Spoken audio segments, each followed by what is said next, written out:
Story 1. The Intruder in the Shadows. This happened a few months ago back in the spring. It was that weird limbo phase of my life. I just graduated college a semester early, no real job yet, and way too much downtime. My full-time gig didn't start until July, and most of my buddies were still grinding through classes or exams. So I was just drifting, feeling like I was in this awkward space between student life and the real world. It was honestly uncomfortable. I hate feeling unproductive, and all that empty time made me feel aimless. That's why I jumped at the chance when my dad asked me to check on my Aunt Laura's vacation home. It was a simple task. Head down to Bethany Beach, make sure no pipes were leaking or storm damage had hit, and handle a few minor fixes to save Laura the hassle of calling a handyman. Oh yeah, I should mention I'm from Maryland and Laura's place is in Delaware, so the drive's not bad, about 2.5 hours. The house is huge, the kind that fits our whole extended family for reunions every year. 20 of us crammed in, laughing over barbecues and card games. Those are the memories that stick, loud, chaotic fun. The house isn't right on the ocean, but it's close enough, in a peaceful suburb with sandy paths and sea oats swaying in the breeze. Fast forward to a random weekday. I think it was a Wednesday. I left in the late afternoon, which looking back was probably not the smartest move. The drive was smooth, no traffic. When I arrived, everything looked fine from the outside. I let myself in with the spare key and went through Laura's list. Test the sinks, check the electrical panel, walk the yard for any issues. All good. But being there alone felt off. I'd never seen the place without kids running around or adults chatting over drinks. The quiet was unnerving, like the house was holding its breath. It was getting dark, and I hate night driving more than anything, so I texted my dad I'd crash there and head back in the morning. He said that was smart and to thank Aunt Laura, which I did. I whipped up a sandwich, scrolled on my phone, and got ready for bed. During family trips, I'd usually end up in a cramped guest room on the top floor while the adults claimed the better spots. But solo, I went for the master suite on the main level. Huge bed, en-suite bath, walk-in closet.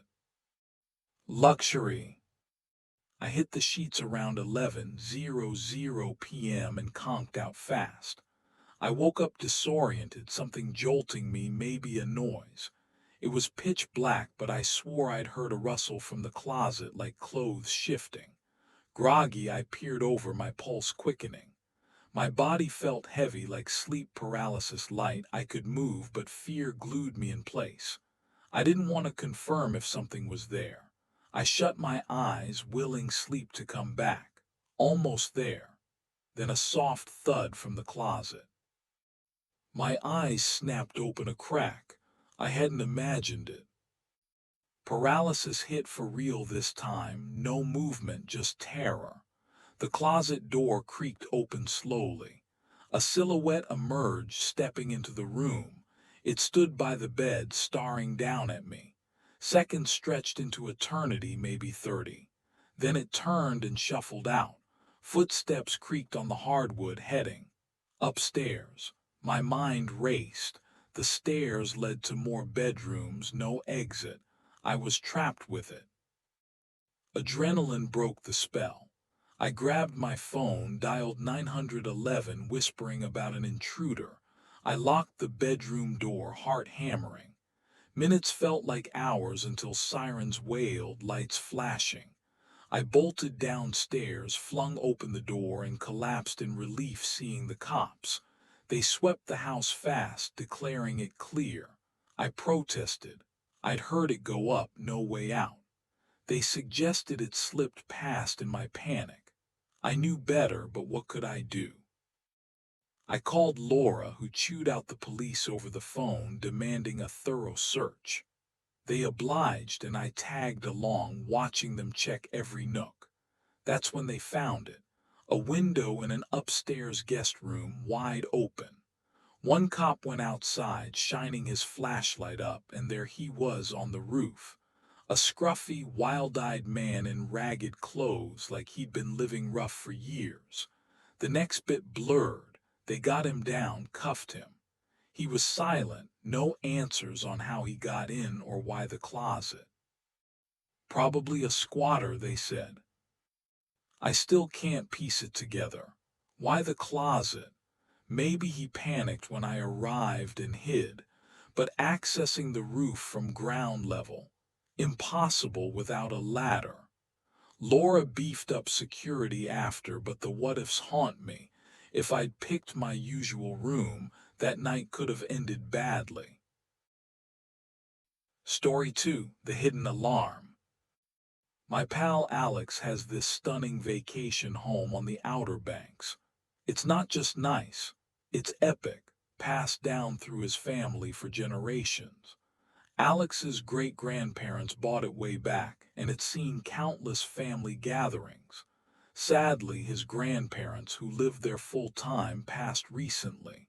Now it's mostly empty since his relatives are scattered across the Midwest and his folks are too tied up with work. The silver lining: Alex gets free rein to use it whenever. His dad talked about renting it out off-season, but finding tenants for a coastal spot in winter is tough. It was early August when Alex texted me about heading down for a weekend. I had zero plans, so hell yeah. Nothing wild, just beach days, maybe some surfing and chilling on the deck at night.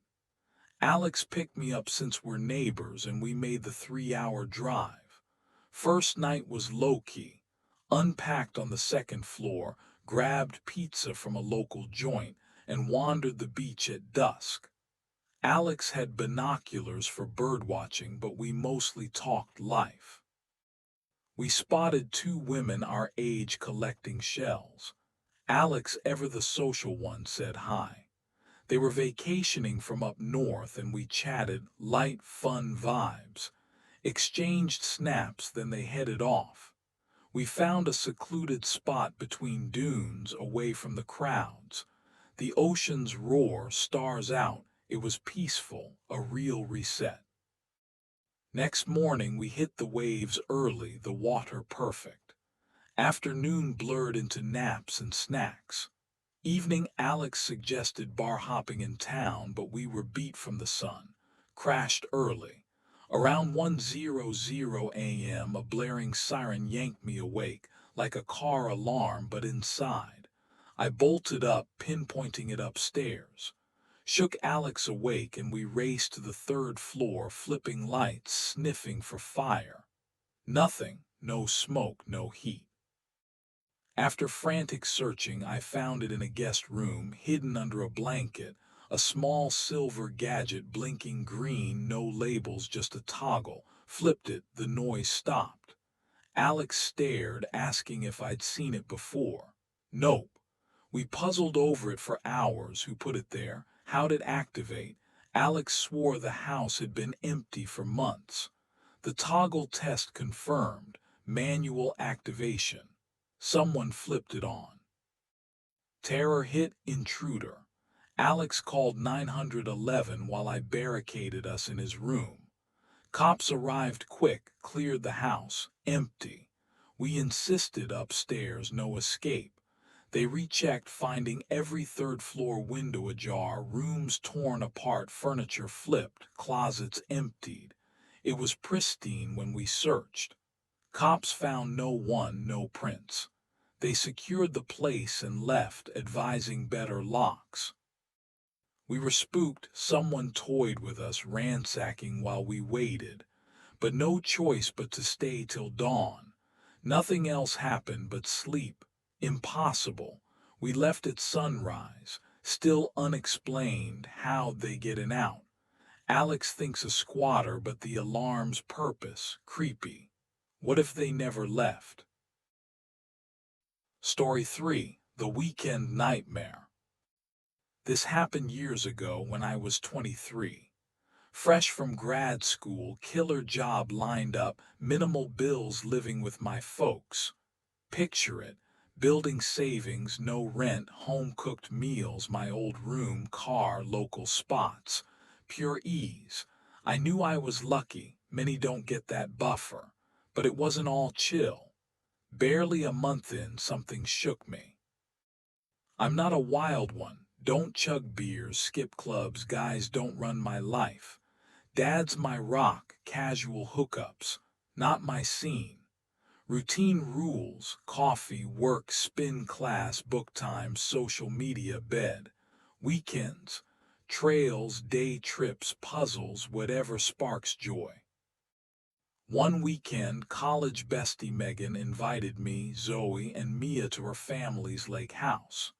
Never been, but Megan raved. Secluded private dock, forest trails.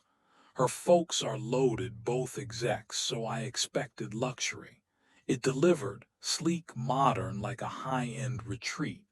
Photos, tempting, but respect for Megan's fam, especially post-incident. We unpacked, opting for the bunk room, 2 sets, attached bath for fun over separate suites. 3 nights felt right. I'm picky about space. Messy or rude vibes grate me. Not my girls, but you know. I plan to unwind, sip wine, vacation mode. First night easy. Walked to the lake, sat on the dock stargazing, rosé in hand, indie tunes on Zoe's speaker. Spotted a glow down the shore, lantern swinging. 3 guys approached, our age, relaxed. Joined us with coolers, laughs flowed. Zoe, guy magnet, stunning, flirty, vibed hard. They invited us over, I was wiped, said goodnight. Girls went, I headed back, showered, slept. After 4:00 a.m., Megan FaceTimed, panicking, Zoe and Mia kidnapped. She'd left, returned for her bags, saw guys bundling them into an SUV. Hands trembling, I dressed, followed her directions. Gate code, keys, peel out. She said 15 cabins right. I sped, spotting the SUV. Called cops, tailed discreetly. Lights ahead, cops stopped them, guns drawn, cuffed the trio. Trunk opened, Zoe and Mia bound, battered. Megan clarified. She resisted, the 3rd guy fought, left. Saw the grab on return, called cops, then me. House wasn't theirs, elderly owners abroad. Zoe's dad, judge, hushed it, max sentences. Traumatized me, avoided lakes, nights out, strangers. Drifted from girls briefly, but were tight now. Zoe/Mia. Blackout mercy. Craziest, if I'd stayed, might have missed the car, cops never find them.